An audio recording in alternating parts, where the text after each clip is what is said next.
Товарищ генерал-майор, личный состав курсантов, поступающих в учебные заведения Российской Федерации для приведения присяги построены. Докладывает подполковник милиции Кристина. Здравствуйте, товарищи курсанты. Абхазские курсанты, направляемые на учебу в вузы МВД России, приняли присягу. Торжественная церемония прошла в Министерстве внутренних дел республики. Присягу принял первый замминистра внутренних дел Руслан Ажиба. 20 юношей и девушек приняли клятву верности закону и служебному долгу. Сара Плия Леон Дермитипа, Апсна Хунткарра Тулова, Аюнецка Пеусу Кармацура Салало, Сазахьев Атоба Аткалара. Тоба зуэйт ацохтан засыказар сыпсадгилы сыважлыр мацураса зыхьяны.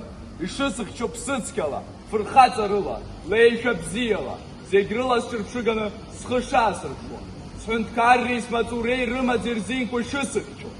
Сара тоба зуэйт, и сыдырцо цаква тапхыкрала сышрызнейла. Аюнткарра узпхакве пхапцаквей рынок заразы сымчей сушей сшамейгзо. Ята хозар, сыпсаза аракустой, аюнткаррей сыважлыр зинко ирзепшмалы рыхшара.